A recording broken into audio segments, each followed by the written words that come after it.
Je suis Sinclair Allah, à l'état civil. Mes camarades m'appellent le général Makelele. Le général Makelele, depuis 2005, je porte ce nom. J'ai fait une carrière typiquement technique, titulaire d'un PT en comptabilité commerce au lycée professionnel de Yopougon. Par la suite, titulaire d'un PTS au lycée technique d'Abidjan. Et j'ai poursuivi la licence professionnelle jusqu'à l'obtention de mon master 2 à l'université tertiaire, technologie tertiaire de Locaux. Après, j'ai dû faire une équivalence à l'université de Félix Houphouët-Boigny de Cocody.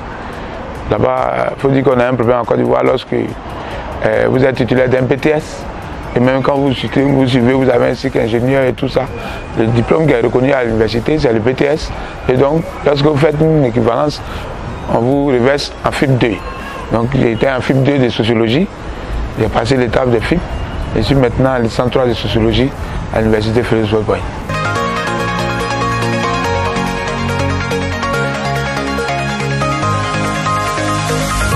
Il faut dire que j'ai été secrétaire général du lycée professionnel de Yopougon, secrétaire général après, secrétaire aux affaires socio-culturelles de la coordination des grandes écoles sous le coordinateur Maxwell Kwadjo. Et par la suite, j'ai été secrétaire à l'organisation adjoint 2 de la coordination des grandes écoles. Ensuite, secrétaire général des lycées techniques des cours supérieurs à Abidjan. Par la suite, premier vice-coordinateur à Abidjan Sud, des grandes écoles encore, juste avant la crise. Après la crise, j'ai été secrétaire aux affaires sociales, adjoint 1 du bureau national, du premier bureau national d'Assif Urgence assis. Et il y a eu une grande crise qui a traversé la FESI. Et après cela, le secrétaire général a été mis aux arrêts et tout ça, au profit de la gestion de cette crise-là. Lorsqu'il a refait son bureau national, il a bien voulu me faire confiance, me mettre en tant que numéro 2. Et depuis lors, j'étais le numéro 2 au dernier congrès de la FESI.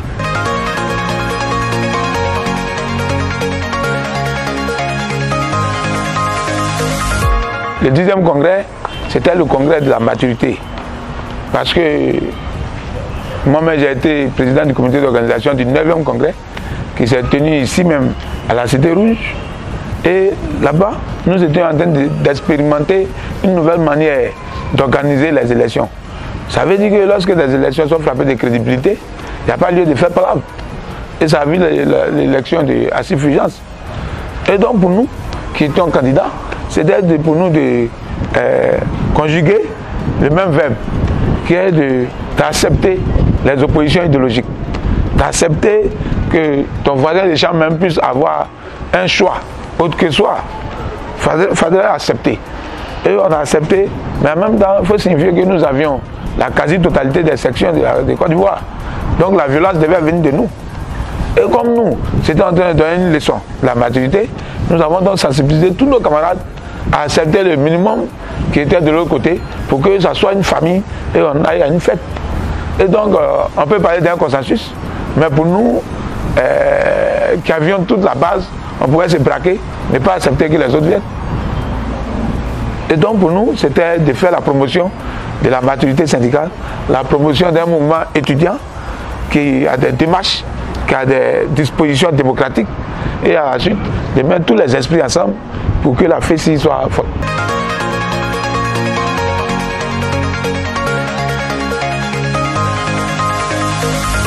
Non, il dit qu'il y avait 90% de l'électorat, il ne pouvait ne pas accepter les autres. Mais pour moi, c'est de donner une leçon de démocratie à tous nos aînés qui aujourd'hui militent dans tous les partis politiques, à tous nos aînés qui dirigent la vie politique, à tous nos aînés qui dirigent les organisations, même de la société civile, où souvent les passations se font souvent dans des bains de sang. Le secrétaire de la FESI, c'est les secrétaires généraux ou les sections, les mandats qui l'élisent. Donc nous, on avait la quasi-totalité, parce que tu dois pouvoir avoir les sections qui sont avec toi et celles qui ne sont pas avec toi, puisqu'on échange avec les sections. C'est vers les sections que nous allons faire campagne. Nous ne battons pas de campagne.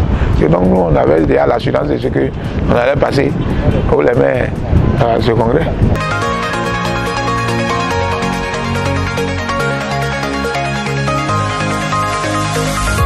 Aujourd'hui, c'est dommage, hein? C'est dommage, mais faut dire que la FESI, aujourd'hui, nous, membres de la FESI, nous assumons un certain passé. Nous traînons des casseroles, parce que la FESI est née en 90. Et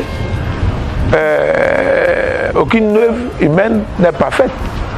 Et donc, je disais tout à l'heure que Assis Fulgence et son équipe a fait l'effort de bien pouvoir positionner la FESI et de pouvoir rendre public certains problèmes qui minent les lycées, collèges et les universités de Côte d'Ivoire. Mais à nous, c'est de faire ce qui est bon, de poursuivre son œuvre.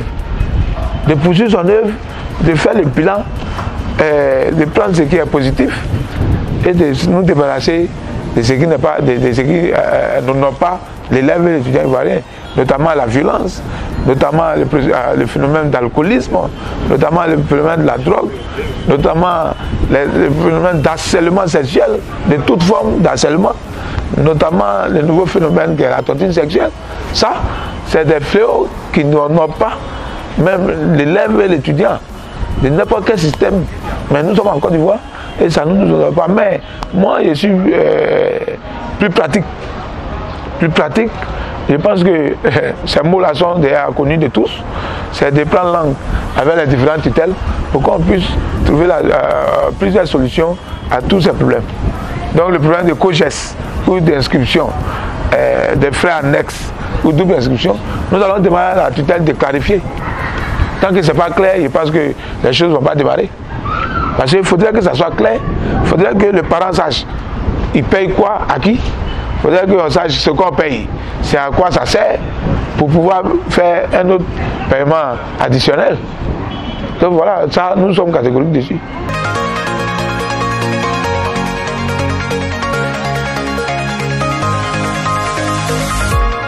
Je vous l'ai dit, mon mandat, il est placé sur le sceau d'une année de zéro violence. Zéro violence, comme j'ai parlé de la crédibilité des mouvements étudiants. Parce que dans les grands États, pour mener les études ou les analyses sur le développement de l'institution ou du système, on associe les mouvements étudiants.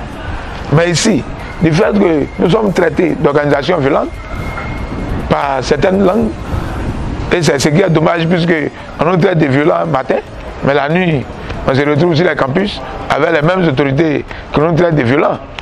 Nous, c'est pour gagner la confiance de la communauté, pour que nos messages puissent passer.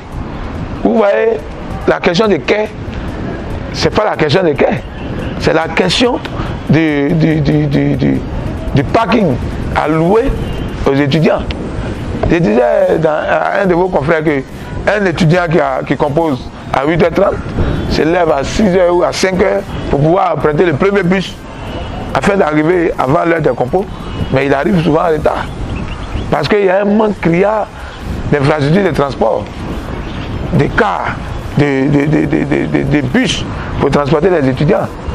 Et donc là-bas, pour pouvoir arriver à l'heure, il fallait bousculer ton voisin pour pouvoir avoir accès dans les bus avant lui.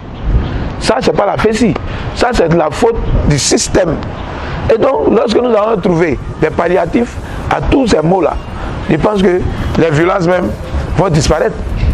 Je ne pense pas qu'un étudiant quitte chez lui à la maison pour pouvoir venir faire la violence à l'université, c'est pas possible. Un étudiant qui quitte chez lui à la maison, il veut vite arriver au cours, ou du moins arriver dans les conditions pour prendre note ou pour pouvoir composer. Mais lorsque tu estimes qu'il y a 5 personnes avant toi, c'est pas sûr que tu as le bus, certains préfèrent passer par les vitraux. Et ça crée une violence naturelle. Donc nous allons demander à Sotra d'augmenter le nombre de bus sur les lignes universitaires scolaires. Là, ça pourra résoudre ou atténuer, diminuer, réduire le nombre de violences dans les quais. Maintenant, j'ai dit que je ne suis pas venu faire la promotion de la violence. Voilà, je vais mettre une équipe en place pour pouvoir éradiquer la violence dans le fonctionnement de notre structure. Souvent, les violences se font dans les guichets où il y a les paiements de bus, les paiements de bourses. Vous savez que depuis que nous sommes là, les paiements se font actuellement, mais il n'y a pas de bruit. Personne n'encaisse. Parce que moi, je suis pratique, j'ai dit que moi, il n'y a pas de problème à sanctionner. Moi, le responsable de la FESI, qui se rendra coupable de violences inutiles, alors il sortirait de l'équipe pour partir apprendre ce que c'est que le mouvement étudiant. Lorsqu'il sera prêt, on pourra encore l'accepter dans nos rangs. Et donc moi, je suis véritablement engagé dans l'éradication de la violence dans toutes ses formes, dans le système scolaire ivoirien. Donc voilà ce que je peux dire. Et puis en termes de bilan, d'Assif Fulgence, je pense qu'il faut reconnaître que Assif Fulgence a fait beaucoup d'efforts pour que la FESI soit à un niveau. Pour nous qui le côtoyons, nous savons qu'il a même sacrifié presque sa jeunesse. Parce que Assif Fulgence ne va pas dans les maquis, il ne va pas dans les bars, tout le temps auprès des responsables pour les sensibiliser sur le plus important dans le mouvement étudiant. C'était de se former, d'avoir une allure des responsables, de s'éloigner de tout ce qui est comme alcool, tout ce qui est comme mal de jeunesse. Voilà, donc Assif Fulgence, nous, ça avait plus haut même que nous, ou même avec regret qu'il est passé de l'autre côté. Donc, comme c'est la rigueur des tests, il dit qu'il n'est pas parti, parce que c'est la continuité. C'est la continuité, il était au premier SGA, il a en charge toutes les structures de l'Afrique, et donc la FESI fait partie de la CESA, et donc Assif Fulgence et nous encore, nous faisons chemin ensemble, jusqu'à ce qu'un jour son mandat finisse ou prenne fin à la CESA.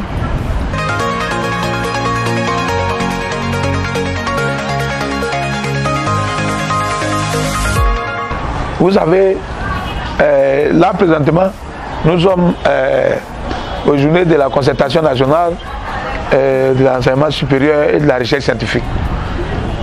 J'ai été fier de voir que le ministre de l'enseignement supérieur est revenu sur ce point.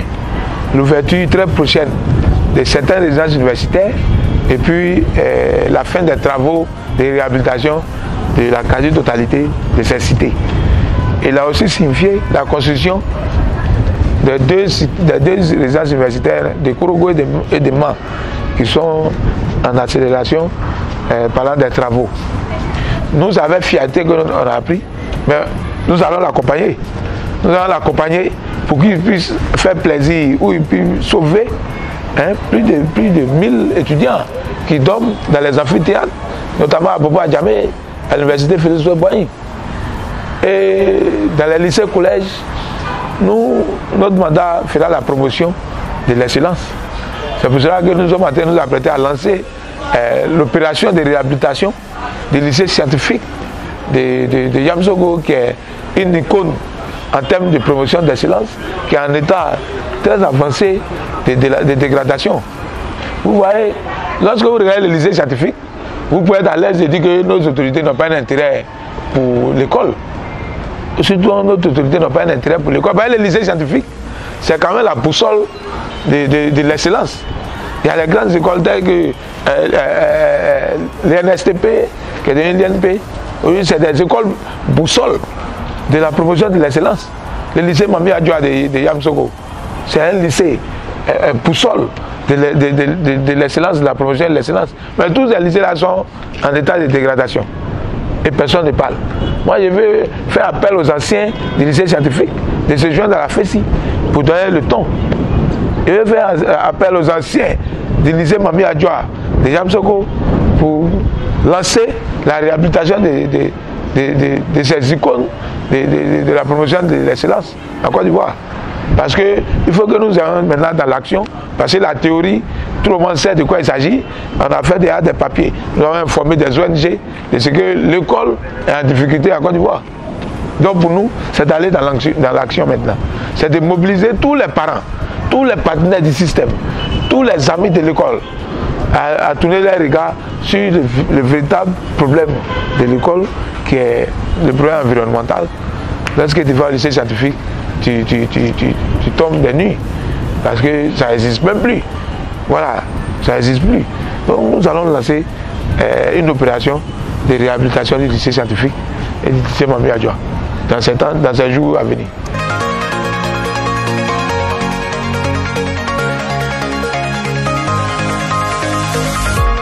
En période électorale, il faut tout dire pour pouvoir avoir la masse avec toi. Mais souvent, certains de nos aînés, notamment ceux du FPI, souvent disent que la FESI leur appartient. Mais pendant les 20 ans d'anniversaire de la FESI, le président Laurent Gbagbo, lui-même président du FPI, a dit officiellement que lui n'a pas créé la FESI ne lui appartient pas. Vous savez, lorsque tu es dans le bon combat, tu es incompris. Voilà, moi, je n'appartiens à aucun parti politique et la FESI n'appartiendra pas, ou jamais, dans ma mandature, à un parti politique ou à même un groupement politique. Voilà. Mais en même temps, la FESI ne va pas aller empêcher la jeunesse estudiantine de la GFPI de mener ses actions. La FESI ne va pas aller empêcher le mouvement étudiant républicain, parce que c'est un mouvement qui existe.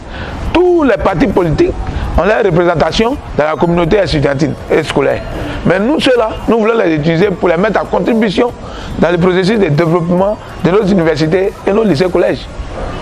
Sinon, je mets quiconque au défi de me dire à quelle réunion ou à quelle rencontre on s'est vu parlant de coloration politique. Mais ce qui est dommage, c'est que l'Ivoirien, c'est celui qui vit dans la désinformation. Voilà. Moi, j'ai vu sur les réseaux sociaux, certains disent que comme je refuse de faire la promotion ou bien de faire les meetings du FPI, c'est que je suis du RTR. Mais j'ai vu certains cas du RTR dire que la FESI appartient au FPI. J'ai vu encore au PDCI dernièrement, les manifestations à la maison du président Pétier, dit que la FESI a pris position pour le RHDP. C'est pour cela qu'on a retrouvé des membres de la FESI là-bas. Mais ce que je veux dire, c'est que la FESI est quand même la Fédération estudiantine scolaire de Côte d'Ivoire. Dedans, elle a ces militants-là, c'est des étudiants. Les étudiants sont libres de faire un choix parlant de tous les groupements politiques en Côte d'Ivoire. Mais en même temps, ce qui est bon dans nos tests, c'est que tu ne peux pas être responsable d'un mouvement politique et venir être responsable de la FESI. Ça ne colle pas, ça ne marche pas.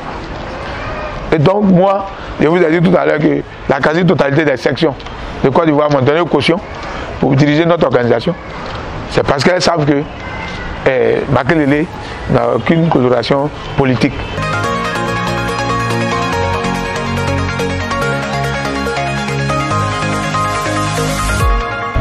Je voudrais d'abord remercier l'ensemble des sections, des secrétaires généraux coordinateurs de la FESI et par ricochet l'ensemble des élèves et étudiants de la Côte d'Ivoire pour la confiance placée en ma personne.